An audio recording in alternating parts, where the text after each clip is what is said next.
Hey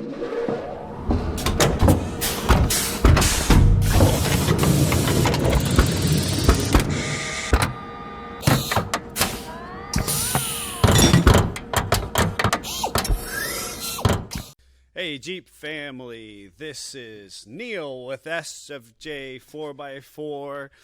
Stop talking like a robot. With SFJ. With SFJ. With SFJ. With SFJ. 4x4. With SFJ 4x4. And we are so professional with our headphones and microphones and all of our new lighting, the SFJ 4x4 studios. And obviously joining me again at the table is our mad scientist, Scott Brown. Yep.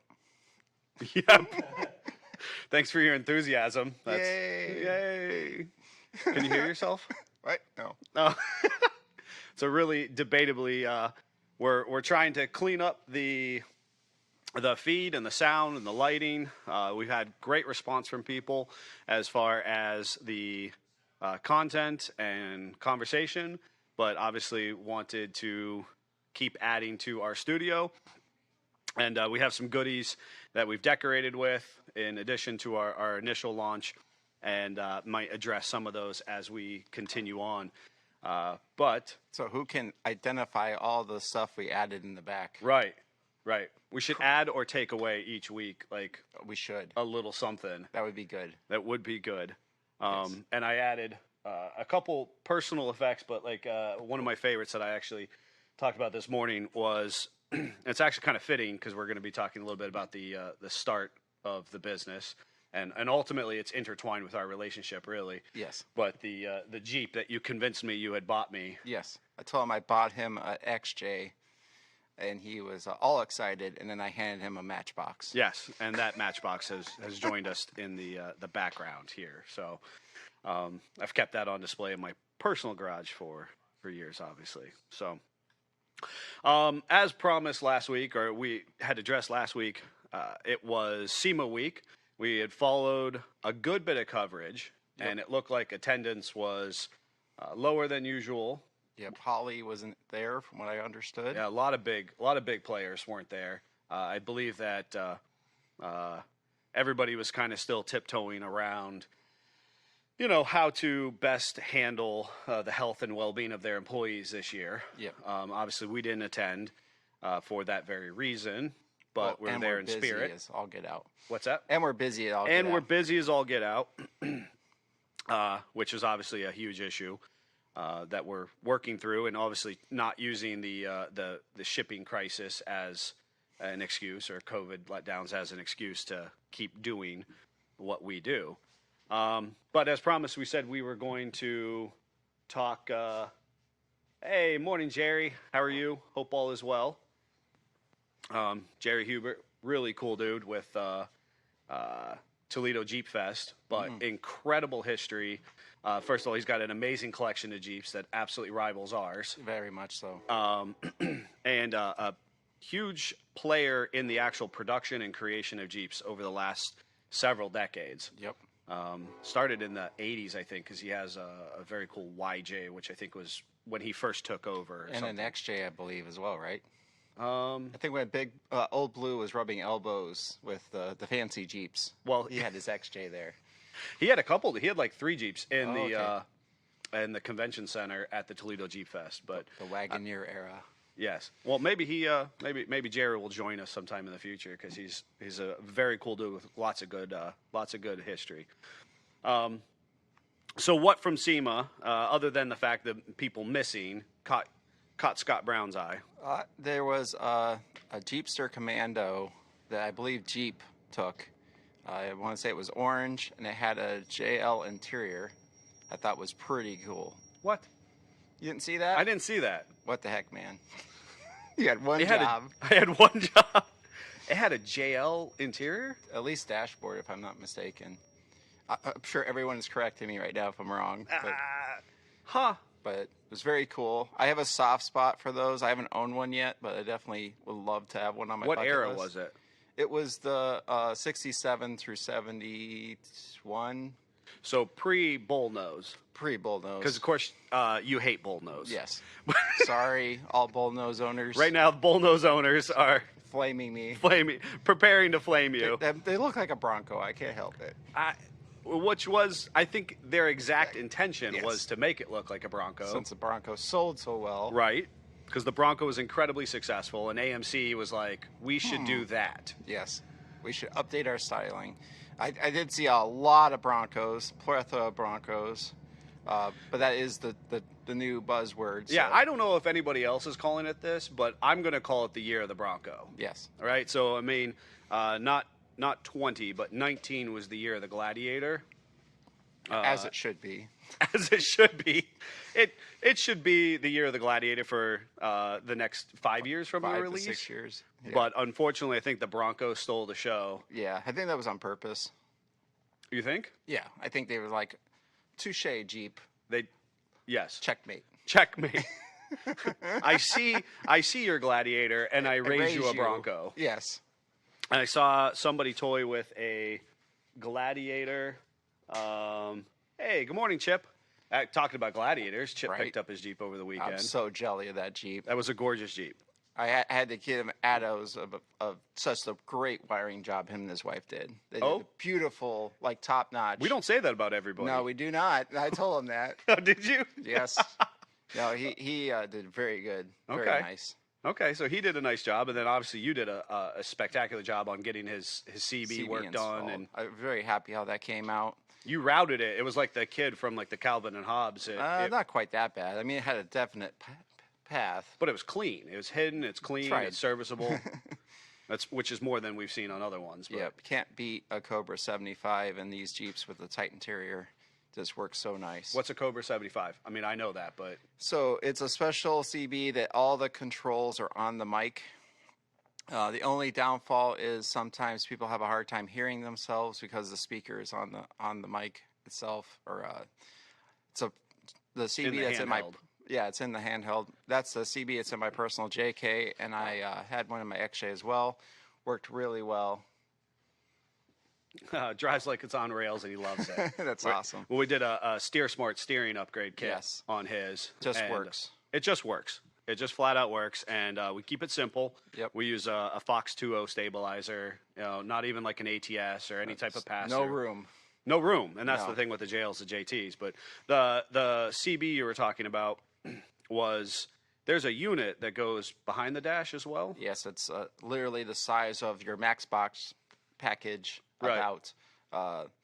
And it does give you a spot for an external speaker. That's what I wanted to touch on. Was I know that on like my soft top Jeeps in the past, I had to wire in one of those old school trucker speakers. Nothing to do with your hearing or anything, right? I don't have Jim Shaneman hearing, No. but I mean I think I'm okay. Or Greg hearing. Greg hearing, yes, Yes. superhuman hearing like that, but Out-of-body soft hearing. top, not out of body hearing, soft top issues. Yes. And I had to wire in external speakers up near my head so I could Yes. hear Yes, out of CB. So you could do that, you could do that. even though that'd be bulky and like a clean setup. Yes, like it Chip's. does make a challenge. I would love to somehow get it integrated into your Bluetooth of your stereo. It's kind of in the back of my brain, so that you could literally switch it over and listen to yourself over the speaker or the incoming feed. Yeah, the for, like- incoming feed, but then I know Jeff What if there would be a hosts. delay? Big shout out to Jeff and Davey again for helping production and the setup and lighting and all that good stuff of the studio here. But I know I'm going to butcher this with I'm going to call it reverb. Yes, The problem is then you might hear it back feed. I think you would hear it back feed, but that would be really cool. I bet you our tech guys could help me with that.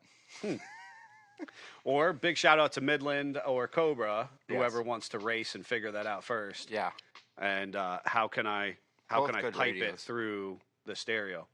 So from that JT, that super clean JT work, back to the Broncos. What else? I thought I saw a Bronco pickup, or was I that did a not prototype? see that. I think That's maybe why you somebody didn't was see teasing. the Jeepster. You're paying attention to Fords too much. That's debatable at best. I was scoping out the competition. Maybe that's scoping out the competition. It was a really nice looking platform. I mean, I can't hate on the Bronco at all. Yeah. I mean, wife has a definite Ford streak in her love affair with vehicles. So, where are you going with this? so I could see Amy, like, if she had ever divorced Subaru, she could totally drive a Bronco, the four-door version. I don't think they would fight in the driveway of my Jeep and her Ford, but, you know. That would be great to do an actual shootout of a Bronco and like a real live Midwestern shootout. Yep. You know, not like a. I don't phony. think we'll get her out of her wagon, though. Yeah. I doubt it. Yeah. Well, she would love to see that wagon come together. Oh, that wagon, yes. Which wagon? Oh, you're talking about the Subaru. Yes. Oh. Okay. No, we definitely got to build her Wagoneer. I have some thoughts and plans for that as well. Learning from all the stuff we've done here, and you know, I just hate doing stuff normal, so I want to do something a little different on it, and Right. we'll see how that comes together. But I got like 2 in front of it, so it's gonna be a little while. Yeah. Before we tirade off into our own personal projects, anything else? I mean, any other SEMA stuff that caught your eye?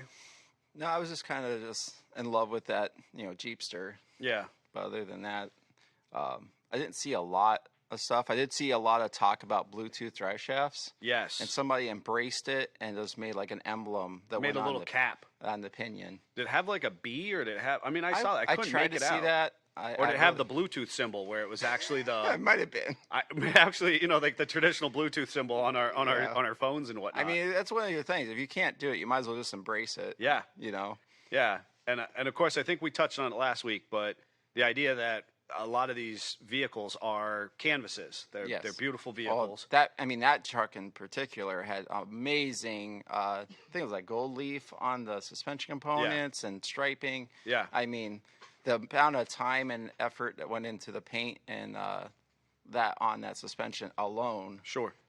was amazing. Yeah. So. And so there's these beautiful trucks, and they, you know, and I think that if we give those builders credit, they are artists in that sense. And while we might be more functionally minded, Yeah, they're the new customs of the world. Yes. Customs don't have to be practical or functional. They have to look pretty. they do, and they're very pretty. So form and function, there was a LJ, which of course Of course, you saw that. saw that, and I couldn't help. They put it on. I want to say 56-inch. Was that all? 56-inch, 56 or 58-inch Bajas, I think. I guess I should have actually paid more attention, but I was like just big tire envy. Yes. It was big tire Who knew envy. you could have a tire envy at 40s. Right.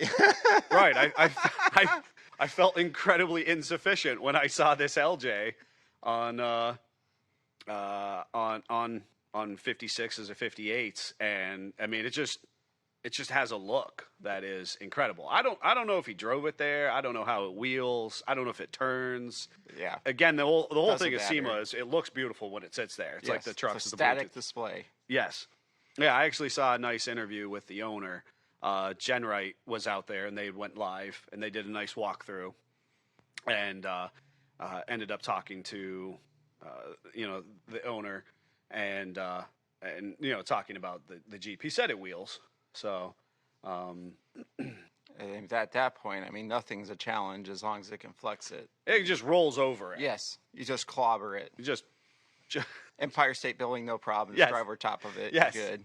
yes, for sure. I'm trying to remember who I told could climb the Empire State Building the other day with one of their Jeeps. But I probably shouldn't give that advice. No, you probably shouldn't. Probably shouldn't. Well, we'll transition away from SEMA unless there's anything that absolutely lights the world on fire. I knew the meetings were still taking place, and there were still a lot of positive vibes there.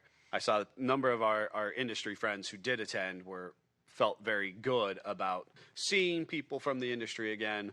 I'm hopeful that that we'll all be able to kind of start to reconvene, in the coming year or two, and make that part of make that what it's supposed to be, a big industry event, which it was. It was a huge industry event, but obviously we're all kind of tiptoeing safely into that. One of the things we had mentioned we were going to talk about today was the origin story of Simpson Family Jeeps, and kind of lay it out a little bit. Now, we do have an older podcast out there that was in Old Blue, and a very good friend of ours, Patrick Shepard from the Cleveland International Film Festival, had joined me that day and had flipped the tables on me and went after. Interviewed you. What's that? He interviewed you. He interviewed me. Yes. Yeah, which was not at all planned. Was not prepared for, and Patrick did a very nice job of interviewing me. But of course, we're in Old Blue, and did not have this lighting. We did not have this. We did not have this studio. No. We did not have the nice sound, and our furnace was running in the background, and I think the lights were on in the back of Blue, showcasing its rusted patina. What's that? Our shop lights. Yes, the shop lights. That's right. We had shop lights on in there. So that will go down in history as part of our origin story as well, as far as the social media aspect is concerned. Yep, got to crawl before you can walk. You do, absolutely. So one of the things that people are often curious about is, how does a business like this come to fruition? And out of desperation. What's that? Out of desperation, and that's probably pretty accurate. Yes, it is. That's pretty accurate, and also one of the questions that was kind of asked of me over the weekend was, do I ever see us franchising into localized service and retail facilities based on our growth and our reach? Would that be a value or something of interest? And I feel pretty strongly about that. And it also, to me, ties into the origin story a little bit. So if you are unfamiliar, Simpson Family Jeeps is independently owned and family owned, but it was actually not started by anyone in my family. It was, again, an act of desperation to help a Jeep hobby, and I was looking to build an XJ at the time specifically. I had already had a 87 YJ that was absolutely a wreck. It was a basket case. You sold used parts before even that. Yeah, I did. Because that's when I became your best customer. You were. I was trying to put this AMC Spirit together with a 4-liter. And I was going from an automatic to a stick, and needed these flywheel bolts. They're very special bolts, and I am a hardware person. I really want the right bolts in the right spots. Yes. And I remember calling up Neil, and he was at college. I'm like, hey, I need these bolts. And he's like, yes, I have those. I'm like, cool. How do I get them from you? And he's like, well, you drive to Conneaut, and you find this house, and you go down the driveway, and right at the end where the pavement stops, you dig in the dirt, and there'll be all 6 of them there. And by God, he was right. I don't know if I ever paid you for those or not. Oh well, you've paid dividends. You've paid dividends over the years without question. But you know why those bolts were there? Because he tore apart a Jeep right there. Because I tore apart a Jeep. In fact, I tore apart my 87. And if you're unfamiliar, when I was about 16 or 17, and it's important to note, my parents were both school teachers. So building off-road vehicles was not exactly their... Wasn't like my house. It wasn't like your house, where your dad was, a mechanic and a craftsman of machining and whatnot. My parents were excellent at encouraging young adults to excel, right? Yes. And so my dad had saved up enough money, and around 97, he bought a 95 YJ. And it's important to note, he actually had a 71 CJ5, which we still have today on a family farm, which my sister, who you may have seen on some of our social media, she's the one who wrote the book as well. I have 2 sisters, one who's helping out today at the front end of the business, but one who's also a school teacher and wrote the book. She owns the family farm, and there's Jeeps on that farm today. And so in 97, we bought a 95 YJ, and my dad did, and we all went and picked it up. And within that first year of having it, we were ruined. hooked. What's that? And you were ruined. We're ruined. We were hooked. We were hooked. My sister and I, that year, took the Jeep, and we went and, in traditional teenage fashion, went Bahaing on the sandbar when we used to be able to drive out on the sandbar here. Used to be. Keyword. Keyword, used to be. After Bahaing. And it's appropriate to note that we did not damage, nor did we, are we the reason why the sandbar was closed down. However, we did get the Jeep absolutely covered in Lake Erie. Yeah. Your poor dad. Oh, well, and so we washed it. There's So still this theme going on, too. So Even so I'm recent. like 15 or 16, and my sister is, 19, 20, 21, somewhere in there. And so we washed it, and we brought it back to him. And, Washed it. oh, yeah, first of all, as well as we washed it. And, of course, we were like, oh, we just love you, and so we thank you for letting us take your Jeep. And he saw completely through that. He was like, yeah, no, that's not going to happen. Started the trend from there on in. And so credit to him, he said, I'll go halves with you guys. Because I need you out of my vehicle. I so need you don't out of destroy my it. Jeep. I'll go halves with you. And so, of course, I was a poor teenager, and so I bought the most decrepit piece of junk Yes. that I could find Which- in, like, Great business decision, retrospect. In And that one retrospect. had a Bluetooth drive shaft as well, if I'm not mistaken. Some story about Jen Lynn in like really pretty clothes and you in pretty clothes and wheeling it in. that's going to have to be for another time of, like, bad decision-making while off-roading. Or when not supposed to be off-roading, It's but still part of the origin story, though. it is. But it's origin with why my wife has stayed with us. But Yes. that could be a thing for all of our wives, honestly. Yes. But we went out. We actually bought this 87 YJ from the west side of Cleveland. It was stuck in 4 low. The windshield was cracked. There was no carpet. needs The carpet soft in a top YJ? was not even what. Soft top and carpet in the YJ. I mean, know. And craziness. so, but it was an 87. So Yes. what does that mean? The transmission was?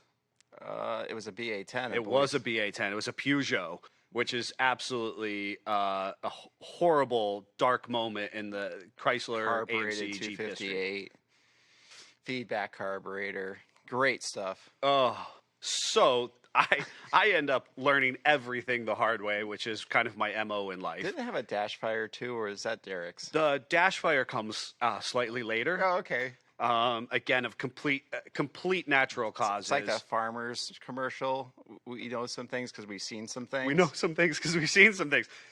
Simpson family Jeeps. Yes. So anyway, first Jeep, parts Jeep I buy is I'm about 17, and I bought a 77 CJ7 plow Jeep for $50. I thought it was a 5.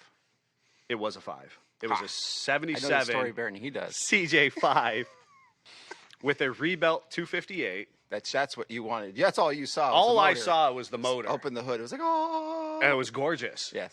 And the And people, if you come into our showroom, there's a grill hanging up on the wall, a CJ grill. That is the grill from that Jeep. that is the grill from that Jeep, and so that was my foray into taking 2 Jeeps, and so I'm 17, and we're pulling them apart and taking out motors of that 87. So. And taking the motors out of the 77 and putting it into the 87, which of course are 2 completely different platforms. Yep. All he knew was 258 6-cylinder. And we made it work. And I made it work, right? And Jeeps so are Legos. They work out after a while. that's right. And so that's obviously laid the groundwork for things that we're doing. So the important part of that specific story is those flywheel bolts are from That build. that build. There's for again later podcasts. There's a trend with that where I use a lot of Neil's scraps to build my vehicles. Things that I think were scrap, Yes. and then you take that crumpled piece of paper and turn it into art. Yep. But I had actually sold that motor again. Of course. I sold that motor when I was in college trying to build the XJ, and That is a little known fact. No Jeep gets out of Neil's ownership alive. I swear He's parted down every Jeep he's owned. I have just about. actually parted down every single Jeep I've ever owned. LJ That is should a be true scared. fact. That is a true fact. So I sold that motor, and the guy was like, "I'm coming." Honestly, I think he was coming from Toledo. Yes, or it was something like that. And you had to like pull it out last second. I had like 2.5 hours. He was leaving his house. He was like, I'm coming to buy it right now. It was in the Jeep, and I just thrashed in the driveway. Yeah. And that's why those bolts ended up at the end of the driveway in the dirt.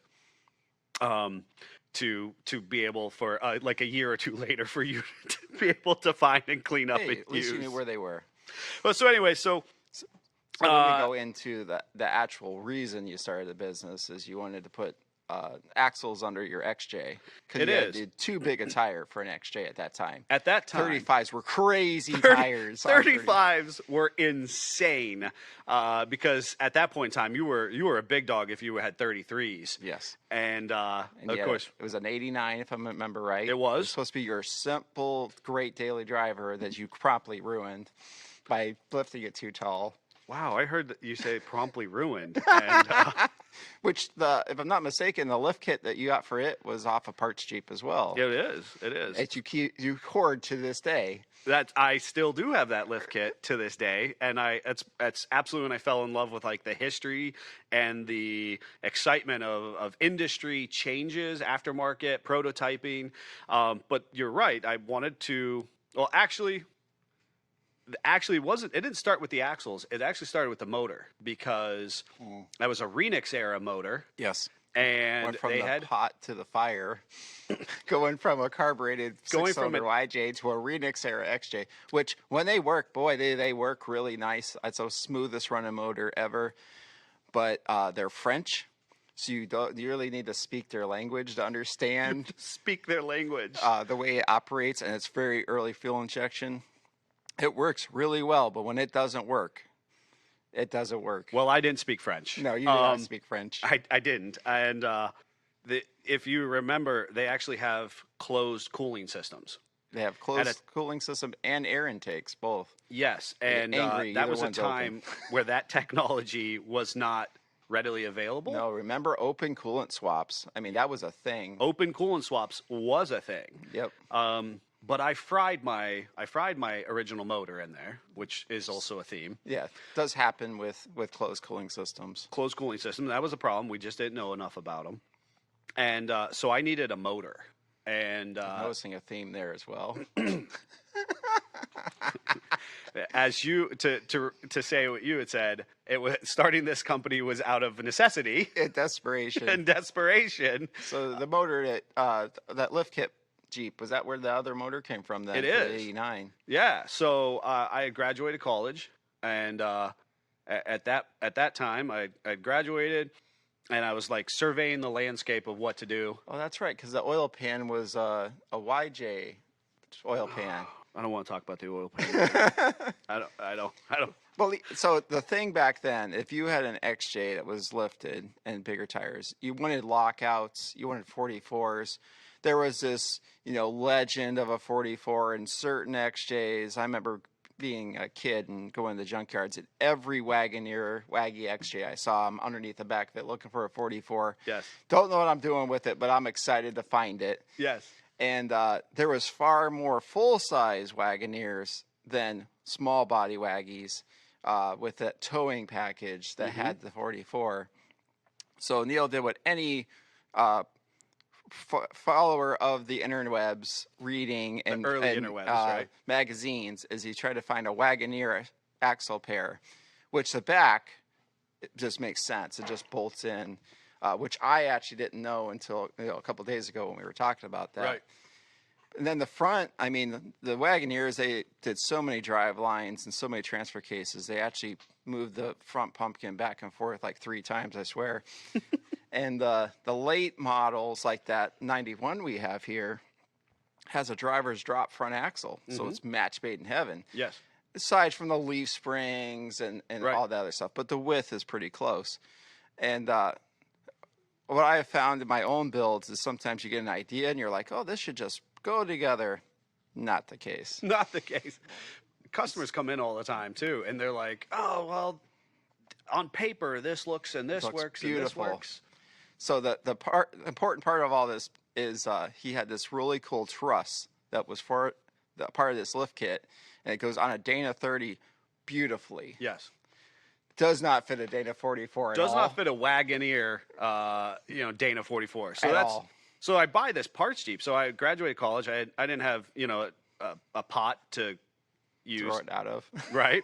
And I took a $1,500 loan from the bank, and I bought this parts Jeep that you're talking about. I didn't know anything about it other than the motor was rebuilt with paperwork. And And it had this lift kit. well, no, it didn't. I didn't even know about the lift kit. Oh, okay. That was icing It's on just the cake. motor. It was You just had the to been motor. so excited when you found this So Jeep. the guy that I bought it from was a landscaper. So he didn't know anything about it. He just listed it as a rebuilt motor, and so I buy it, and I don't even exactly remember how much it was, but I had a couple bucks left over, which is when I buy the domain name, and the domain name at the time was Simpson Family Jeeps, obviously .com, with the intention to kind of pay honor to my grandfather in the occupation forces, my dad working as a teacher to save up money, my mom and dad saving up money to buy Jeep, them kind of saying, hey, we'll go halves, and helping my sister and I kind of achieve, even if they were arguably junk that we bought at first.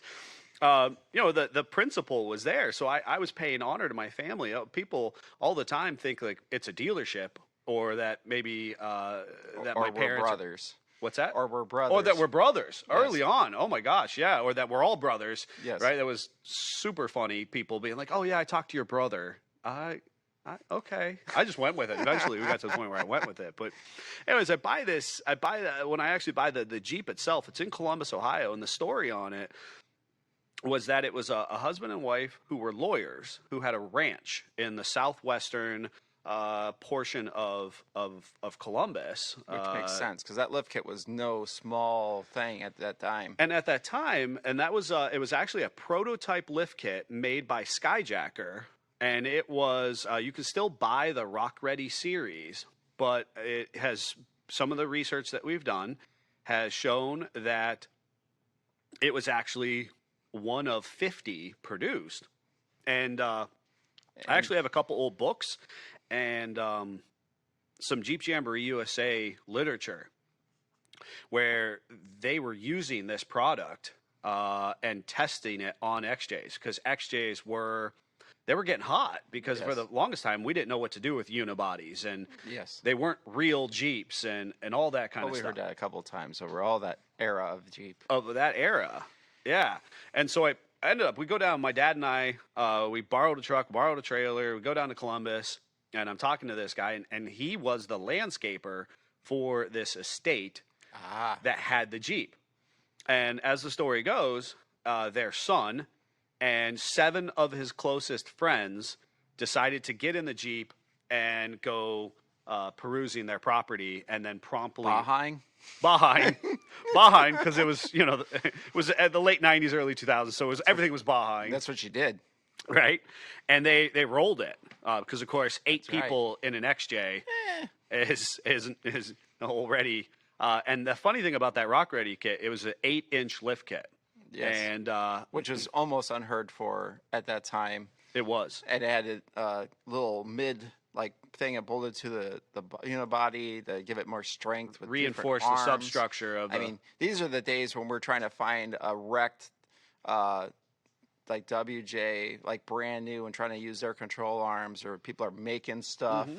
Stuff didn't exist like it does today. We're spoiled compared to what it was this then. industry that we live in right now, which is an attribute largely to Ohio and Western Pennsylvania, in my opinion. Our forefathers of the aftermarket industry, who started a lot of prolific businesses from Toledo to businesses and clubs, I should say. Yep.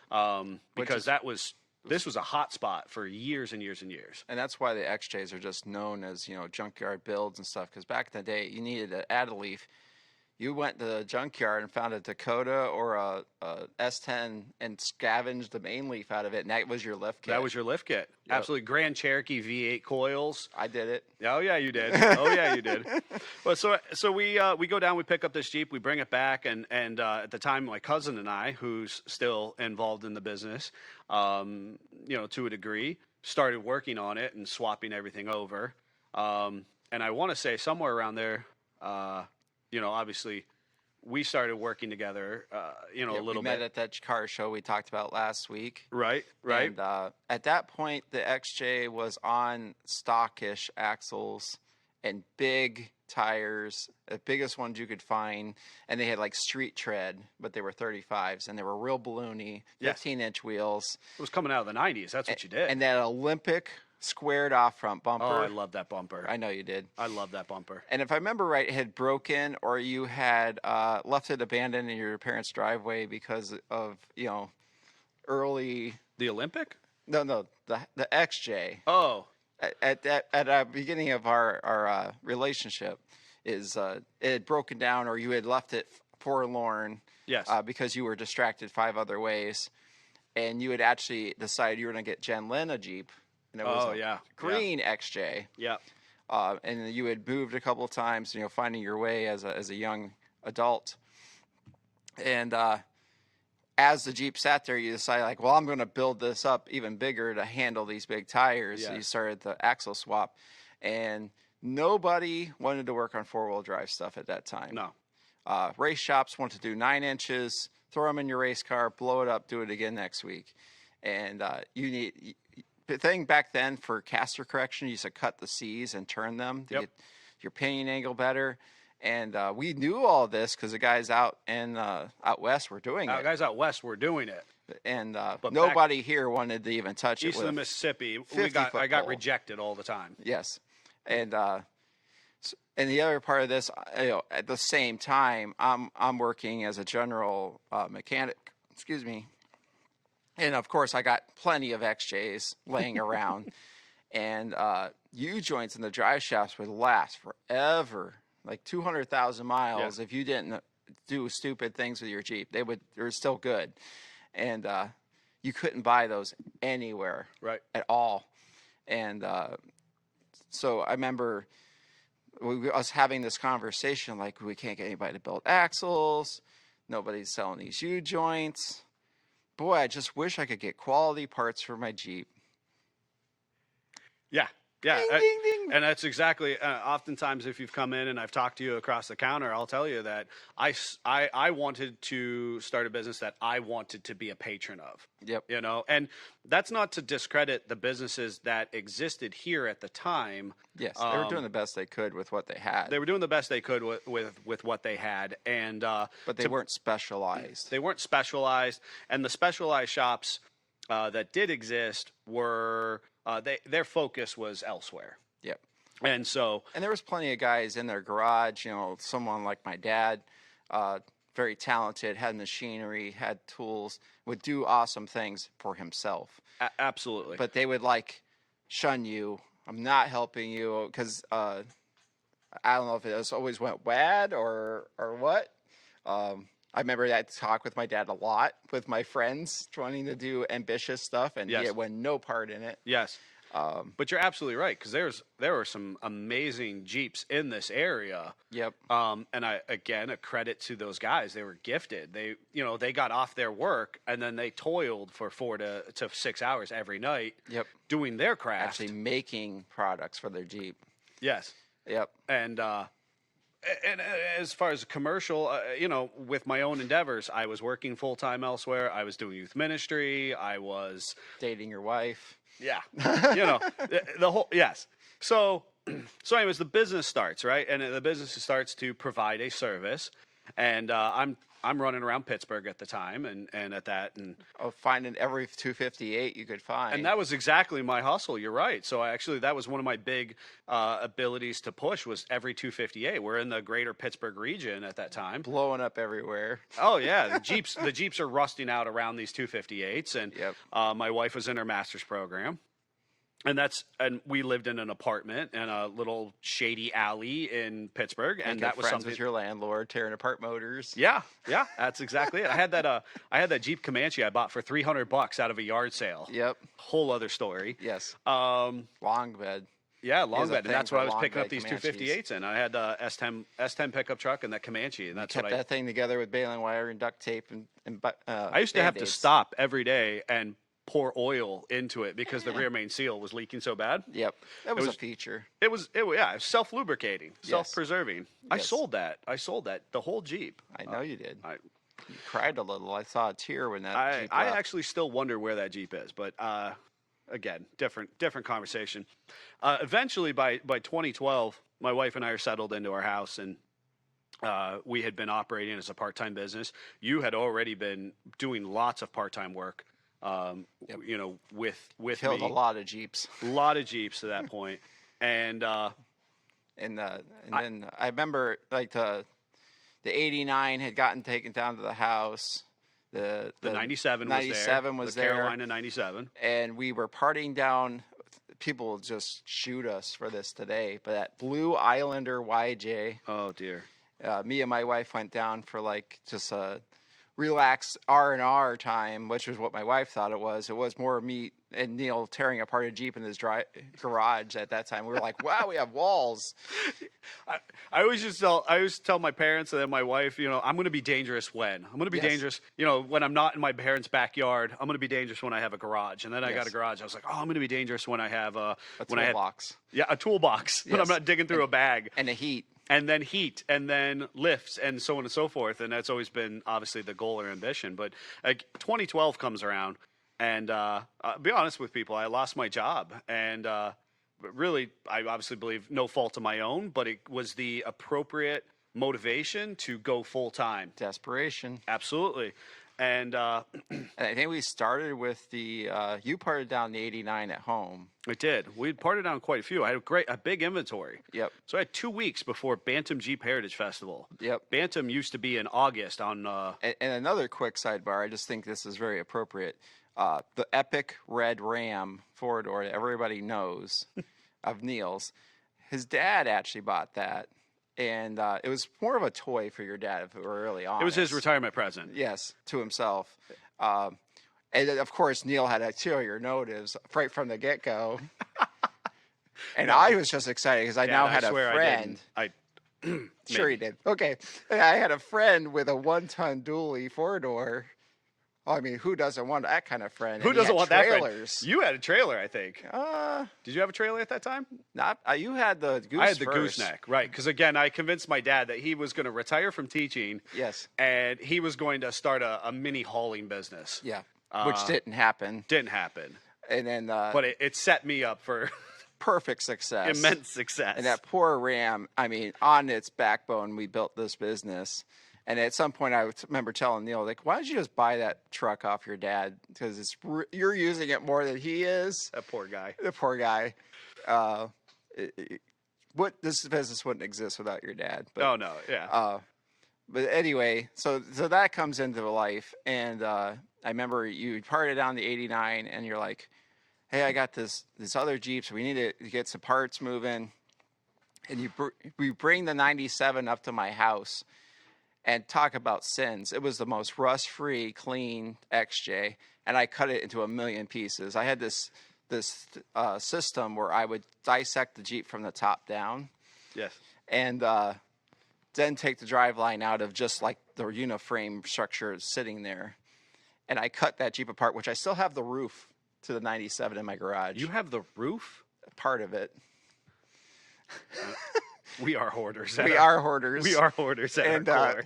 At that time, I got this idea. I actually went from apartment to my house, and I had this idea I was going to build my wife a CJ7, more of out of her begging me to. And the axles that are in my wife's 7 are actually out of that green 97 That XJ. green 97, yeah. And they were so clean. I cut all the brackets off of them and put leaf spring perches on them. It was so bad.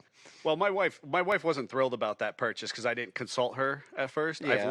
I've learned in my ways at this point. Yes. But I thought I was Ask her. surprising her with that 97. Yes. And It's not the same as a bouquet of flowers. No, I still haven't learned very much from that, but she was surprised, but it wasn't like the good kind of surprise.